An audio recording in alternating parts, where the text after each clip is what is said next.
sky, shell for the thrift shop, wearing in mind. Called out my name as clear as the day. So I paid my $2 and I took her away. Under the freeway is where we call home. Stopped by the bushes, away from the road.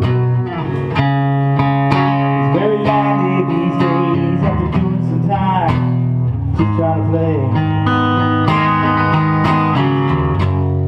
All the loving gone away.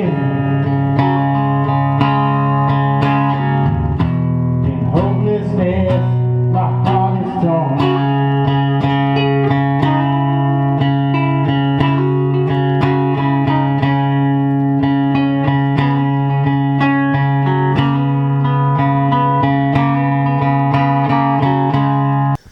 This is Jimmy Cab's Tape to Broadcast, the 5150 interview series in Bulldozer Magazine. I'm here at Vacation Vinyl, which is a record store here in Los Angeles. Sitting next to me is the legendary Wino. How you doing, Wino? I'm doing good. How are you? Good, man. Thank you for taking the time to talk to me. That's my pleasure. All right, tonight you played a very intimate acoustic set, which featured new material off your new record, Freedom Conspiracy. Yeah. A lot to talk about. Real quick, though, let me just say this. There are very few artists modern day very few American artists modern day that tend to really have versatility.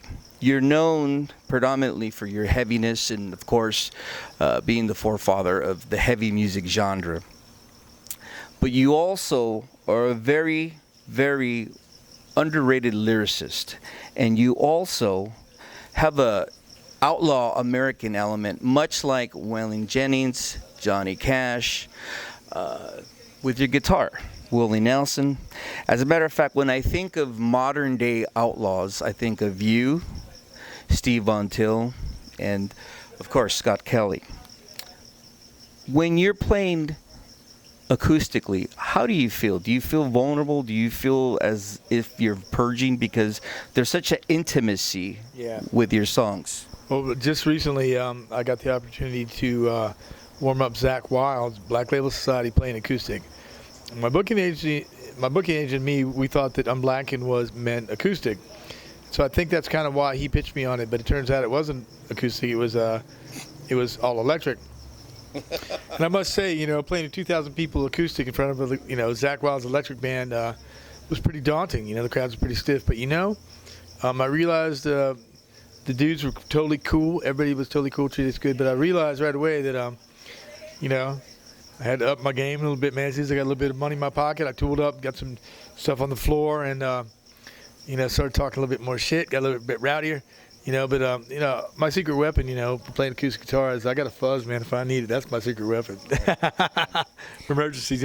But, I love this country. I love the USA. I love Europe, but I love the USA. Love it. But I don't trust this government, Is that what the content of this record is? Freedom Conspiracy. I mean, conspiracy theory or theorists. That's one of the best weapons they have.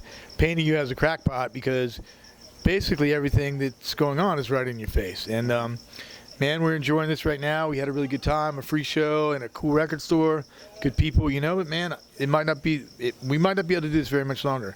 So I think it's really time. It's time for people to pay attention to the brother and sister and start loving one another, get in a good mindset because, we're gonna need to band together.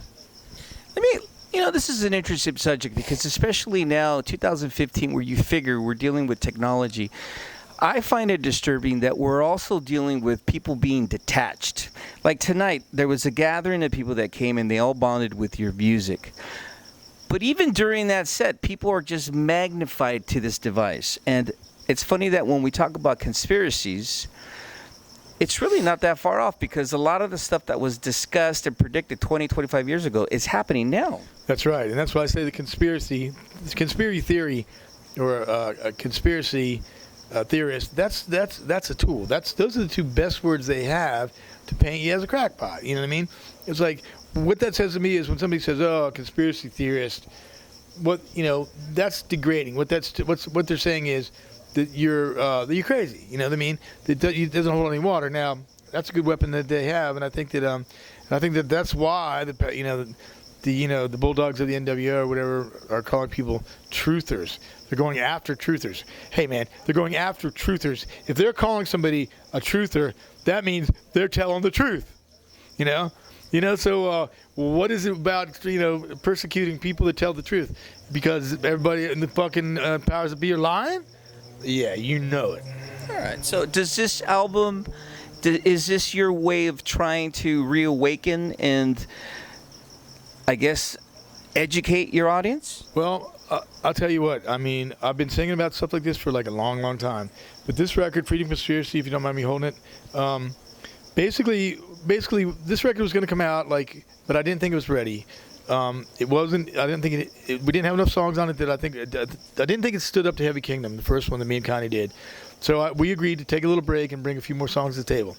Now, I was blessed to have the divine feeling to be able to write the song Freedom Conspiracy. Now, what these lyrics are about is, I was totally inspired by something that I saw and heard, which was whether people believe it or not.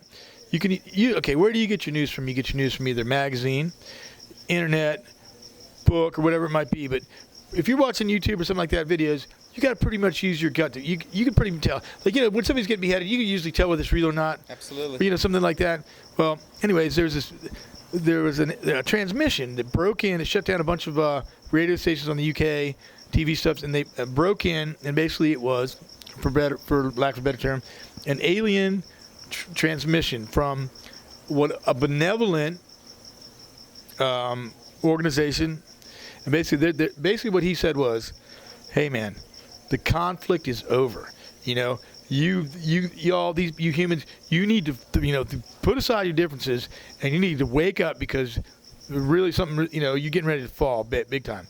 So everybody's trying to warn us. The crop circles, everybody's trying to warn us. I mean, I think that what it is that, they've already this is what we're going through right now, and what we're going to go through. That's already happened. Right. You know what I mean? It's already happened in another dimension, or whatever it might be. But the bottom line is, conspiracy theory. I mean, that's the best weapon they have. They paint you as a crackpot, because basically, anybody that speaks out or is interested in stuff, or cares about humanity. I mean, there's no caring anymore, man. Nobody cares about anybody, and that's the saddest part of it all. I mean, I've always believed that. I've always tried to put myself in other people's shoes, and I've always tried to aid the underdog. And I don't mind playing shows like this for free, because man, it's so important. Yeah, it's so important, and we do what we can. But the guillotine, of course, the guillotine motif right here. I asked Connie if he would do a rendition of this. He did a masterful rendition of this. This is the new trip. There's 10,000 or so of these been shipped to the United States. Because they want to save bullets when they start fucking killing people. Whether look, it's really hard to wrap your head around. But I've believed for a long time. I've seen all the signs coming, and I think it's coming. And so it's time to wake up, man. Let me just say this. This subject matter really tends to be too much for the normal person to grasp. But if you really look at it, think about this. The poisoning of our food. The fact that even now in modern day, illnesses are not even being cured anymore. No. It's a business. No, cancer has been, there's so many cures for cancer already. We know now the alkaline cancer treatment. A friend of mine cured his bladder cancer by catheterizing himself, because at the VA or at the he didn't have health insurance, so at the in California, Los Angeles, I mean, this Oriental lady doctor, she was sharpening up her knives, wanted to cut everything out before she went on her vacation. Well, it turns out he catheterized himself, with the baking soda method, and he brought his pH into normal. He's been cured for 5 years. Right now, we're waiting to see what's going to happen, because I guess 5-6 years, that's your thing. Man, he catheterized himself, and they're ready to cut everything out. They did some exploratory surgery on him, fucked him up down there. It's here's the thing. Cancer and disease is big money.